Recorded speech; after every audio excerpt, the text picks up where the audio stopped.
Assalamualaikum warahmatullahi wabarakatuh. Innal hamdalillah nahmaduhu wa nasta'inuhu wa nastaghfiruh wa na'udzu billahi min syururi anfusina wa sayyiati a'malina. May yahdihillahu fala mudhillalah wa may yudlil fala hadiyalah. Asyhadu an la ilaha illallah wahdahu la syarikalah wa asyhadu anna Muhammadan abduhu wa rasuluh man la nabiyya ba'dah. Allahumma shalli wa sallim ala asyrafil anbiya'i wal mursalin wa ala alihi wa sahbihi ajma'in, amma ba'd. Pemirsa dimanapun Anda berada dan kaum muslimin dimanapun Anda berada, di bulan suci Ramadan yang mulia ini, marilah kita semua melakukan tazkiyatul qalbi. Apa itu tazkiyatul qalbi? Tazkiyatul qalbi adalah mensucikan hati dari berbagai macam penyakit hati. Sebab Allah Subhanahu wa ta'ala berfirman, Innallaha yuhibbut tawwabina wa yuhibbul mutatahhirin. Sesungguhnya Allah Subhanahu wa ta'ala mencintai orang-orang yang bertaubat dan mensucikan diri, termasuk mensucikan hati di bulan suci Ramadan yang mulia ini. Dan di dalam hadis juga Rasul sallallahu alaihi wasallam bersabda, Ala wa inna fil jasadi mudghah. Ketahuilah bahwa di dalam tubuh manusia itu ada segumpal daging. Idza soluhal jasadu kullu. Apabila segumpal daging itu baik, maka baiklah seluruhnya. Wa idza fasadal jasadu kullu. Dan apabila segumpal daging itu ada yang rusak, maka rusaklah seluruhnya. Ala wahyal qalb. Itulah hati. Pemirsa dimanapun Anda berada dan kaum muslimin dimanapun Anda berada, dari ayat dan hadis yang saya bacakan tadi, kita pun bisa membedakan antara konsep kesehatan Islam dan konsep kesehatan Barat. Konsep kesehatan Islam mengajarkan kepada umatnya untuk sehat secara jasmani dan ruhani, sedangkan konsep kesehatan Barat hanya memprioritaskan atau lebih mengutamakan sehat secara jasmaninya saja, sehingga terkesan memperlakukan tubuh manusia seperti mesin mekanik. Mereka terus bekerja dan bekerja siang dan malam, dan mereka pun tidak mau membersihkan hatinya, dan mereka pun tidak mau belajar bagaimana caranya membersihkan hati. Sehingga tidak heran mereka semua di dalam melaksanakan segala bentuk aktivitasnya cenderung bebas, tanpa mau mengikuti aturan halal dan haram. Inilah orang-orang kafir. Mereka semua tidak mau mengikuti aturan halal dan haram. Mereka ingin bebas. Sedangkan kita kaum muslimin hidupnya diatur oleh Al-Quran dan hadis. Apa yang Allah perintahkan kita laksanakan, apa yang Allah larang kita pun tidak melaksanakannya. Pemirsa dimanapun Anda berada dan kaum muslimin dimanapun Anda berada, mengapa penyakit hati ini lebih diprioritaskan atau lebih diutamakan di dalam penanganannya? Karena penyakit hati ini bisa menjadikan penderitanya celaka, baik itu di dunia maupun di akhirat nanti.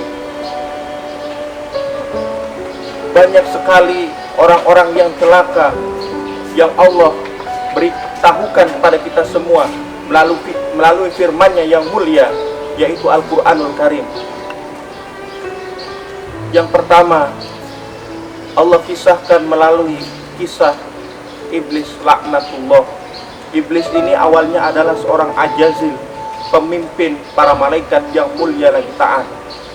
Kemudian Iblis diperintahkan oleh Allah Subhanahu wa ta'ala untuk sujud kepada Adam dalam rangka menghormati, bukan untuk menyembah Adam alaihissalam. Ternyata di situ ada sifat sombong yang melekat di dalam diri seorang iblis. Dia mengatakan bahwa aku lebih baik dari Adam. Aku diciptakan dari api, sementara Adam diciptakan dari tanah liat.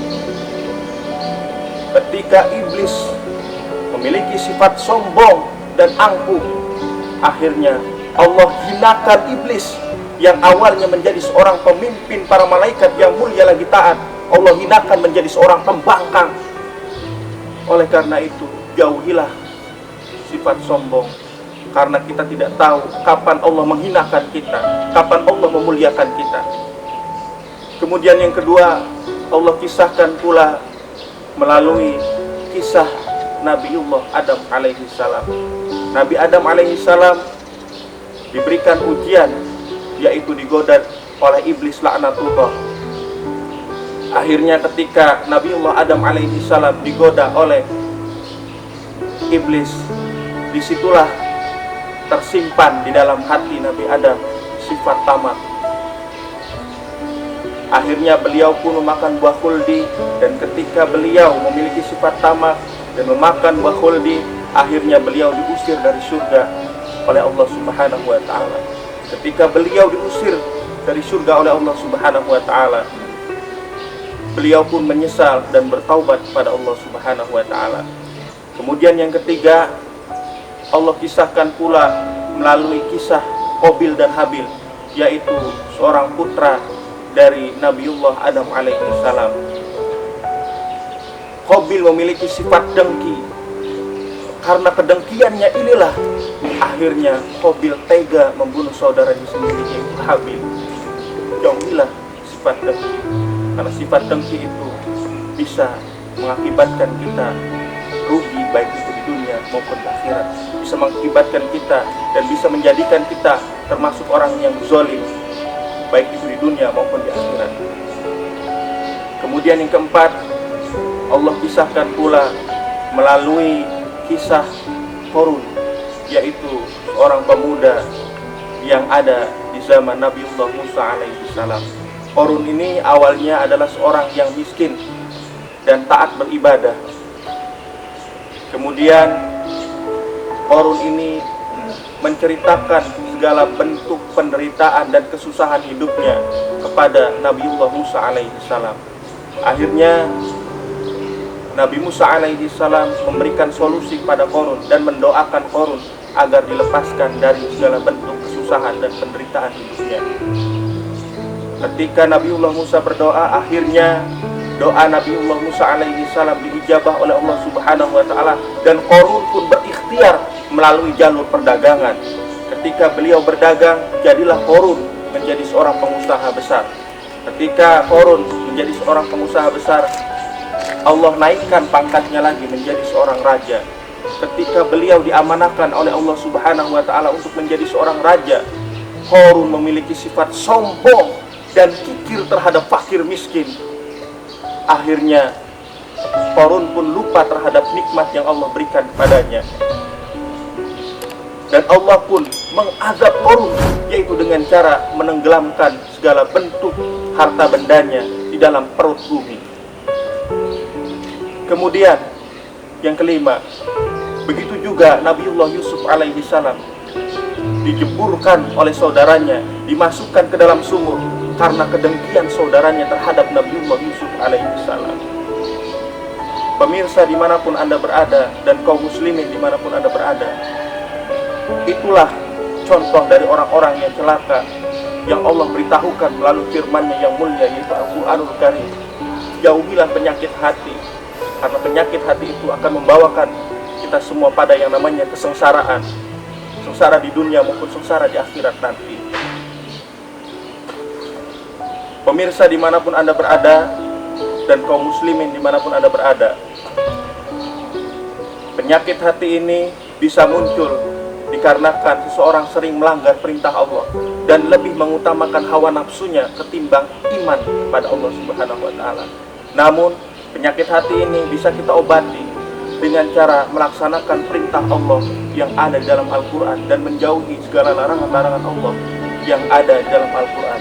Jika kita sudah mampu melaksanakan perintah Allah dan menjauhi larangan-larangan Allah, maka insya Allah jiwa kita akan tenang dan hati kita pun akan bersih dari segala bentuk penyakit hati. Oleh karena itu, di bulan suci Ramadan ini, marilah kita semua bermujahadah, bersungguh-sungguh untuk membentengi hati kita dari segala bentuk penyakit hati yang dapat menyesatkan kita di dunia maupun di akhirat nanti. Dan semoga selepas bulan suci Ramadan nanti, kita semua bisa benar-benar menjadi hamba Allah yang muttaqin, yaitu yang senantiasa menjalankan perintah Allah dan menjauhi segala larangannya. Dan kita pun akan menjadi orang yang hatinya bersih. Dan semoga Allah Subhanahu wa Ta'ala menerima segala bentuk amal ibadah kita, termasuk puasa di bulan suci Ramadan yang mulia ini. Amin Allahumma amin ya rabbal alamin. Al-Dhaif Al-Faqir ilallah Wallahul muwaffiq ila aqwamit thoriq. Wassalamualaikum warahmatullahi wabarakatuh.